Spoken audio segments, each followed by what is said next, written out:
안녕하세요. 정기사입니다. 이번 영상은 우리나라 최대의 화두거리 중 한 개죠. 취업률, 특히 청년 취업에 대해서 한번 제가 말씀을 드려보려고 합니다. 건설 산업이 이제 대학 졸업생이 얼마나 되고, 토목 건축공학과, 그리고 취업률이 어떤 식으로 변해왔으며, 현재 국가연구원, 연구소 등에서 어떤 해결책들을 제시를 했고, 어, 제 개인적인 사견을 조금 덧붙여서 말씀을 드려보려고 합니다. 일단 건설업을 볼 때 가장 중요한 것 중 한 개는 건설 투자와 건설 고용의 상관관계입니다. 굉장히 상관관계가 높은 산업이고요. 이 말은 즉슨 어떤 거냐면 제조업 같은 경우는 물건이 물건을 만들고 나서 만약에 안 팔리면 그것을 창고에 쌓아두고 가격을 낮춰서 판다거나 하는 등의 방법으로 고용을 어느 정도 유지할 수 있는 방안은 있습니다. 근데 건설업 같은 경우는 이 제품이 요구되는 곳에 바로 인원이 투입되는 것이기 때문에 투자가 없으면 바로 고용이 줄어드는, 물론 투자가 많으면 바로 고용이 늘어나는 아주 거기에 따라 영향을 많이 받는 사업이라고 보시면 되겠습니다. 그래서 현재 국내 및 해외 건설 수주 동향을 한번 보시면 국내 경우에는 2013년에서 이제 미니멈을 찍었다가 2016년까지 계속 호황이었죠. 그다음에 2017년은 조금 떨어지는 약간 그런 변화를 보여왔고요. 해외 같은 경우는 2014년까지는 어느 정도 유지를 했다 보면 2015년, 특히 2016년부터는 거의 해외 시장이 죽었다. 그렇게 보시면 되겠습니다. 저가 2011년도에 취업을 했었고요. 그 당시에 제가 다녔던 회사의 사장님이 이제 건설업은 해외로 나가야 된다. 그런 말씀을 많이 하셨고, 그래서 저도 말레이시아에 5개월 가 있었던 이유가 그 당시 신입사원부터는 해외 역량을 많이 키워줘야 된다고 해서 해외를 이제 교육기관으로 해외 연장을 보내줬던 것이었습니다. 그래서 제가 이 두 가지 금액을 더해봤고요. 2013년도에 최하였다가 15년도 최상이었다가 이제 줄어드는 약간 그런 상황입니다.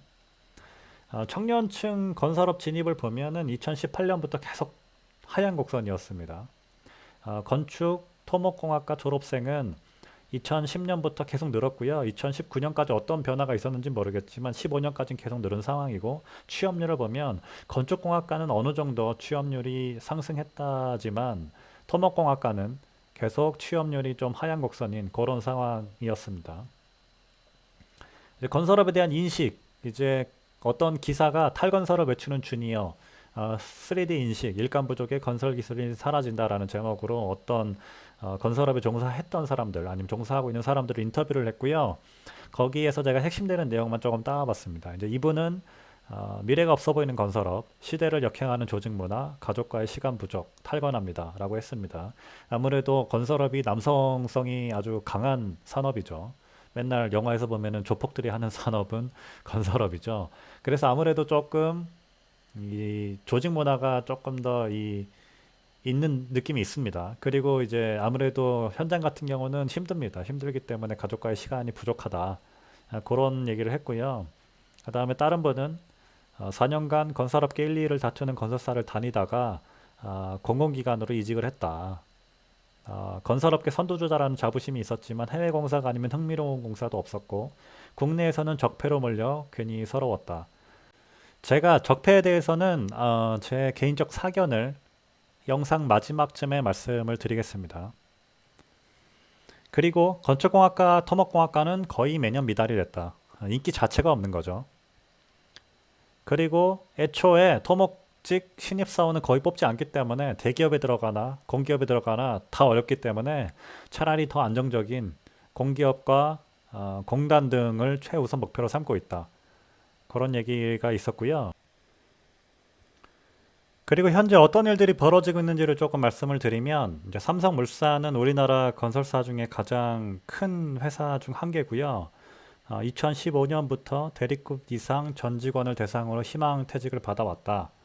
2015년에는 7,952명이었는데 2017년에는 5,737명으로 직원이 줄었다. 실제로 제 친구나 후배 중에 자이가 됐건 타이가 됐건 삼성물산에서 이제 퇴직을 해서 다른 인생을 살고 있는 친구들이 있습니다. 그리고 이제 대우건설은 앞에서 보시면은 이제 3, 4위 정도 하는 우리나라 초대형 건설사 중 한 개고요. 거기서는 플랜트 사업본부 부장 이하 정직원 1,200명을 대상으로 2개월간 6번 1년간 유급 휴가를 실시할 예정이고 휴가 기간 동안 급여는 기본급여 50%가 지급이 된다. 그런 상황입니다. 이와 관련해서 우리나라 연구소 등에서 어떤 해결책들이 필요하다라고 보고서들을 쓴 게 있고요. 제가 2014년도, 2018년도에 나온 보고서 두 개를 조금 열심히 읽고 여기에 주요 내용을 조금 넣어봤습니다. 2014년도에 나온 보고서에서는 앞에서 제가 말씀드렸듯이 이 당시만 해도 국내 건설 경기가 안 좋았고 거기에 대한 얘기를 좀 했고요. 이제 대학 측면으로서는 이제 기업에서 요구하는 수준의 실무 건설 기술 인력의 배출이 어렵다. 이론 위주의 수업을 하고 있다. 그런 얘기를 했고 수요보다 공급이 많다라는 얘기를 했습니다. 그리고 정부 측면에서는 새로운 건설 시장 및 기술 인력 창출의 노력이 중요하다. 그런 얘기를 했었고요. 조금 더 구체적인 내용으로는 이제 청년을 많이 고용한 건설업체는 이제 시평 금액을 조금 더 계산해주자. 500억 이상 건설공사에는 청년 기술자 또는 초급 기술자를 반드시 넣어서 현장을 운영하도록 하자. 그다음에 해외 건설 시장에서 청년층이 일을 할 수 있도록 조금 도와줘 보자. 대학의 교육을 바꿔보자. IT 융복합에 청년들이 일을 할 수 있도록 한번 해보자. 이런 얘기들을 했었고요. 제가 얘기하고 싶은 조항은 세 번째 내용입니다. 500억 원 이상 건설공사에 한해서 청년 기술자를 반드시 포함하도록 하자. 이런 내용은 청년 고용에 큰 도움이 되는 내용은 아닙니다. 왜냐면은 이런 것들이 다 시장이 제 역할을 하는데 하나의 제약으로 이제 역할을 하게 되고요. 제가 맨 처음에 건설 산업이 이제 투자 금액과 고용이 굉장히 상관관계가 높은 산업이다라고 말씀을 드렸잖아요. 그렇기 때문에 이 건설 산업의 육성에 있어서는 이런 제약 조건을 하나 만드는 것보다는 산업에 투자를 더 많이 하는 것이 고용에 더 직접적인 영향이 있다. 그렇게 보시면 되겠습니다. 그리고 이 내용이 2018년도에도 나옵니다. 그 내용은 제가 또 말씀을 드릴게요. 2018년도는 이제 건축공학과, 토목공학과의 졸업생이 이제 과다 발생하고 있다라는 얘기를 하고 있죠. 그래서 양적 육성 중심에서 질적 육성 중심으로 전환을 해야 된다라는 얘기를 하고요. 현재 이 부분이 어떻게 변화하고 있는지 잘 모르겠습니다. 그리고 제가 이 제약 조건으로 발생한다는 얘기가 여기서 나오는데 앞에서 이 청년 기술자 또는 초급 기술자 요것을 청년의 취업에 도움이 되는 사항으로 넣었겠지만 이제 청년 또는 초급 기술자가 되려면은 이제 자격증이 필요한 것이고 거기에 따른 이제 스펙이 요구가 되는 거죠. 제가 청년 기술자를 어떤 식으로 이제 파악을 하는지 잘 모르겠어요. 그 조건이 뭔지 모르겠는데 초급 기술자는 아마 건설인으로 등록을 하면은 받는 교육이 있을 겁니다. 이제 저도 그거를 못 받았는데 그것을 해야만 이제 초급 기술자가 될 거예요.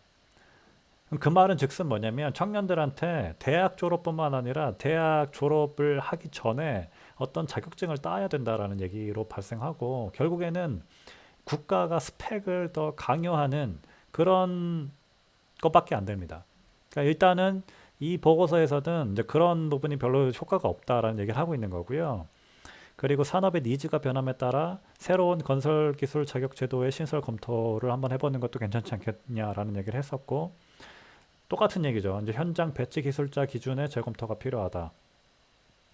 그리고 이제 IT 얘기는 계속 나오는데요. IT 융복합화에 대응한 직무 전문 분야의 개편이 추진이 돼야 되고 건설 관련 학과 교과과정 개선이 필요하다. 제가 조금 더 얘기를 더 풀어가고 싶은 부분은 이제 교육, 특히 대학의 역할인데요. 우리나라 등록금이 비싸다라는 얘기가 2000년대 말부터 여야를 막론하고 불거져 나왔고요. 현재 제가 우리나라 등록금이 얼마나 비싼가 그거를 OECD 자료를 한번 찾아봤고요. 우리나라가 영국, 미국, 칠레, 일본, 캐나다, 호주 그 다음으로 비쌌습니다. 우리나라 대학교 등록금이 좀 비싼 편이긴 한 것 같습니다.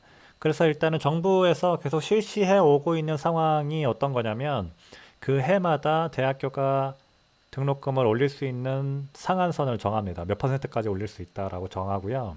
그 다음에 또 다른 조건으로 어떤 게 붙냐면 정부가 추진하는 사업에 대학교 등록금을 동결하거나 인하하는 대학은 참여할 수 없다라는 조건을 붙입니다. 그래서 결국에는 대부분의 학교가 대학교 등록금을 동결을 하거나 인하를 하는 그런 상황으로 유지가 되고 있고요. 이제 제가 따온 기사에서는 어떤 얘기들을 했냐면 이제 결국 학생의 피해로 귀결이 된다. 훌륭한 분들이 많이 지원하는데 실상을 알고 나면 이분들이 학교로 안 온다. 그리고 재정적인 측면에서 봤을 때 정부의 지원이 낮은 수준이다. 우리나라 같은 경우에는 4.1%인데 미국은 11%, 대만은 12%, 일본은 9% 정도 지원을 한다. 라는 얘기를 하고 있었습니다.